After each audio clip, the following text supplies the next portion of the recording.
अस्सलाम वालेकुम viewers. You know what, आज मैं एक नया टॉपिक लेके आई हूँ अपने ब्लॉग में। तो आज का टॉपिक है वीज़ा और रजिस्ट्रेशन, जो उज़्बेकिस्तान में बहुत ज़्यादा ज़रूरी है। तो मैं शुरू करती हूँ रजिस्ट्रेशन के साथ। मेनली जो यहाँ का रजिस्ट्रेशन सिस्टम है वो बहुत ज़्यादा हार्ड है, बहुत ज़्यादा स्ट्रिक्टली फॉलो करता है यहाँ की गवर्नमेंट। और अगर आपके रजिस्ट्रेशन में कुछ भी होता है तो आपको फ़ाइन के ऊपर फ़ाइन भरना पड़ेगा। इनफैक्ट कभी कभी तो आपको पुलिस भी पकड़ सकती है, पूछताछ कर सकती है और उसके बाद भी आपको फ़ाइन देना पड़ेगा। तो मैं स्टेप बाय स्टेप बताती हूँ कि रजिस्ट्रेशन क्या होता है, कैसे होता है और कितना ज़्यादा इम्पॉर्टेंट है। तो पहले तो रजिस्ट्रेशन जो होता है वो मेनली गवर्नमेंट को ये बताने के लिए होता है कि आप इस कंट्री में प्रेजेंट हो, आप इस कंट्री में रह रहे हो और आप किस लिए हो। तो रजिस्ट्रेशन दो तरीके से, मतलब दो तीन तरीके से हो सकता है। एक तो स्टूडेंट्स के लिए भी और एक टूरिस्ट के लिए भी, दोनों के लिए बहुत ज़्यादा ज़रूरी है। जो यहाँ मेन रहते हैं उनके लिए भी बहुत ज़रूरी है।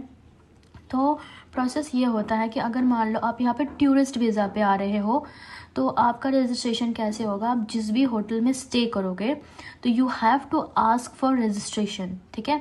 आपको उस होटल वाले से रजिस्ट्रेशन आपको पूछना पड़ेगा कि वो रजिस्ट्रेशन आपको प्रोवाइड करेंगे कि नहीं, क्योंकि ये बहुत ज़्यादा ज़रूरी होता है।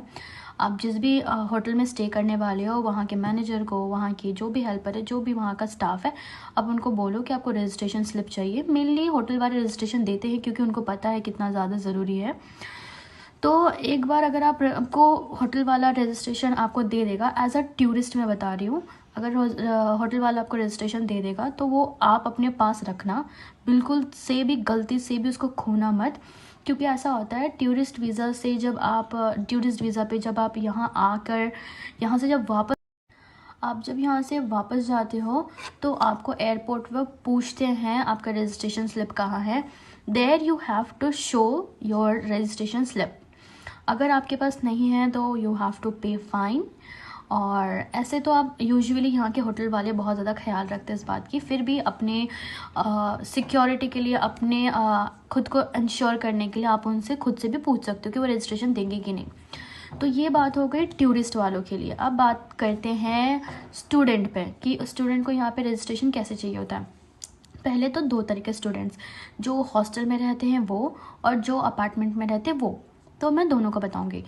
जो हॉस्टल में जो रहते हैं उनका जो रजिस्ट्रेशन होता है वो यूनिवर्सिटी खुद करती है। प्रोसेस क्या होता है, आप पहले यहाँ आओगे उज़्बेकिस्तान, आप अपने सारे डॉक्यूमेंट डीन ऑफिस को या अपने रिस्पेक्टिव एजेंट को प्रोवाइड करोगे। जो यहाँ पे जिसके साथ आपका कॉन्ट्रैक्ट है आप उसको प्रोवाइड करोगे, वो सारी प्रोसेस कराएगा। और उसके बाद वो सारी प्रोसेस कराएगा। आप उनसे पूछ सकते हो कि आपका रजिस्ट्रेशन कहाँ हो रहा है, कैसे हो रहा है। तो मेनली जो बच्चे फर्स्ट ईयर में जूनियर्स आते हैं उनका रजिस्ट्रेशन मेनली हॉस्टल में ही कराया जाता है। और क्योंकि मैंने कि पहले ही बताया था आपको कि यहाँ पे कभी कभी पुलिस चेकिंग भी होती है, तो हॉस्टल में रहने वाले बच्चों की रजिस्ट्रेशन हॉस्टल में ही होती है। 1 साल का रजिस्ट्रेशन होता है। 1 साल का रजिस्ट्रेशन आपके वीज़ा के अकॉर्डिंग होता है। अगर मान लो आपका वीज़ा एक्सपायर होता है तो ऑटोमेटिकली आपके वीज़ा के साथ रजिस्ट्रेशन भी आपका कैंसिल हो जाएगा।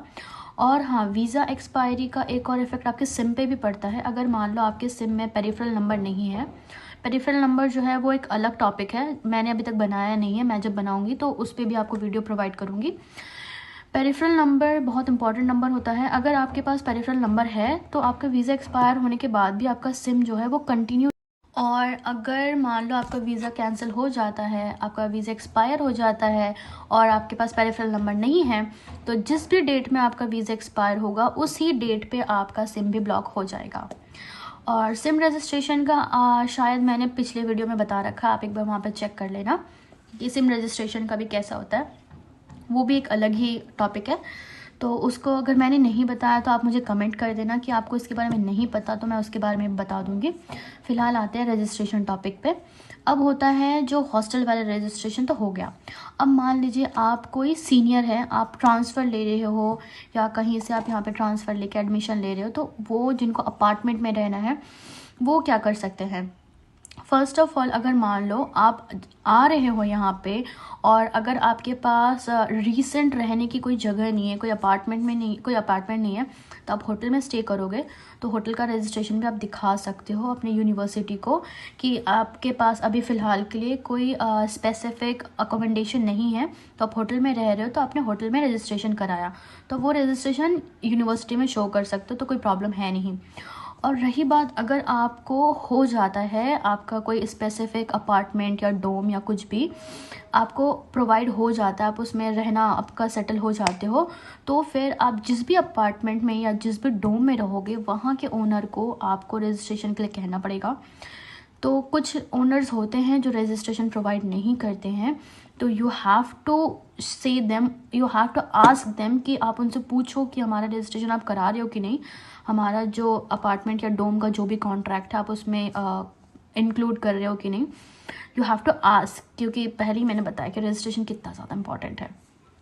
तो बात ये हो गई, अगर मान लो आप किसी कॉन्ट्रैक्टर के अंडर में आ रहे हो कि हाँ आपका स्पेसिफिक कॉन्ट्रैक्टर यहाँ यूनिवर्सिटी में काम कर रहा है, आप किसी स्पेसिफिक कॉन्ट्रैक्टर के अंडर में हो पर अपार्टमेंट में रह रहे हो, तो यू हैव टू प्रोवाइड, आप कॉन्ट्रैक्टर से भी पूछ सकते हो कि वो आपका रजिस्ट्रेशन कर रहे हैं कि नहीं।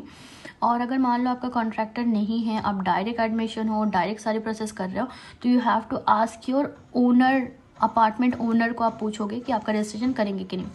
तो रजिस्ट्रेशन मेनली 1 साल का ही होता है यहाँ पे। 1 साल में वीज़ा भी, यहाँ का वीज़ा भी 1 साल का ही होता है। 1 साल में वीज़ा भी एक्सपायर होता है, 1 साल में आपका रजिस्ट्रेशन भी एक्सपायर हो जाता है।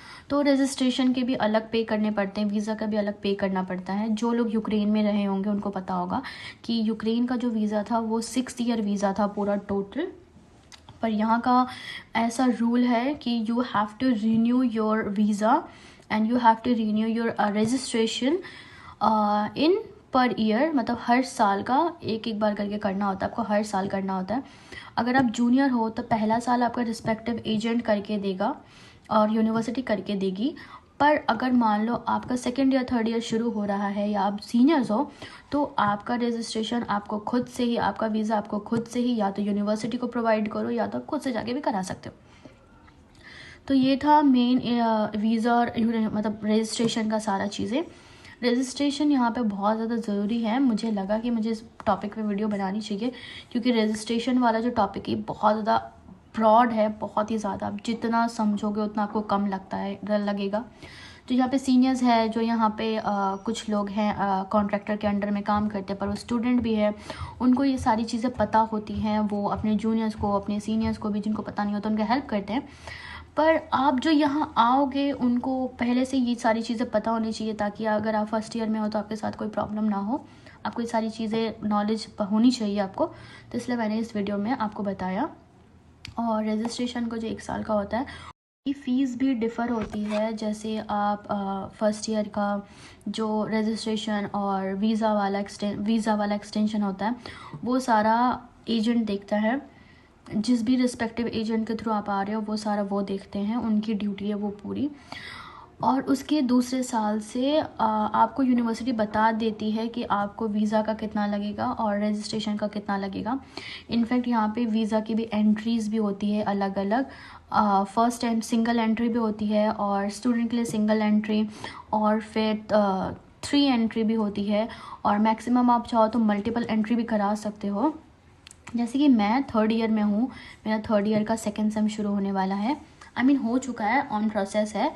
तो मेरा भी अभी वीज़ा एक्सटेंशन के लिए गया हुआ है, तो दे आस्क फॉर मनी अगर आपको मल्टीपल एंट्री लेनी है तो। पर मुझे मल्टीपल एंट्री की अभी फ़िलहाल कोई ज़रूरत नहीं है, क्योंकि मैं घर भी साल में 1 बार जाती हूँ। एक एंट्री और 2nd एंट्री तो मैंडेटरी होता है, क्या पता आपको कभी इमरजेंसी में जाना पड़े। तो फ़िलहाल के लिए मेरा जो था वो मैंने सिंगल एंट्री नहीं रखी, क्योंकि जैसे कि मैंने पहले बताया इमरजेंसी में कभी भी जाना हो सकता है, तो इसलिए मैंने अपना 3 एंट्री रखा, तो जिसमें उन्होंने एक स्पेसिफिक मुझे अमाउंट बताया। और मल्टीपल एंट्री के लिए यू हैव टू पे एक्स्ट्रा, आपको एक्स्ट्रा देना पड़ता है थोड़े बहुत, यहाँ के सोम के हिसाब से 10-15 लाख थोड़ा ज़्यादा देना पड़ता है मल्टीपल एंट्रीज़ के लिए। और तो ये हो गया वीज़ा वाला और रजिस्ट्रेशन तो मैंने पहले ही बता दिया। आई होप कि आपके रजिस्ट्रेशन और वीज़ा ये सारी चीज़ें आपको नॉलेजेबल हुई होगी। और अगर फिर भी आपको कोई डाउट होता है तो प्लीज़ मैं अपना इंस्टाग्राम आईडी अपने वीडियो के नीचे पिन कर देती हूँ, और आप चाहो तो कमेंट में भी मुझे बता सकते हो। मैं आपके कमेंट्स देखती भी हूँ, आपके डीएम्स भी देखती हूँ। बहुत सारे डीएम जो मुझे बहुत सारे बच्चे मुझे डीएम करते हैं उनको मैं रिप्लाई भी देती हूँ, उनके सारे डाउट क्लियर करती हूँ। तो मुझे अच्छा लगता है बस कि आपको ये सारी चीज़ें पता होनी चाहिए। थोड़ी बहुत जो चीज़ें मुझे पता होती है तो वो फिर मैं आके आप लोगों को बता देती हूँ। तो इस वीडियो में बस इतना ही था। आई होप कि आपको ये वीडियो अच्छा लगा होगा, और तब तक के लिए बाय बाय, अल्लाह हाफिज़। और हाँ, हमारे यहाँ आज पहली शहरी है। आज डेट यहाँ पे 10 मार्च है। पहली शहरी आज रात में है।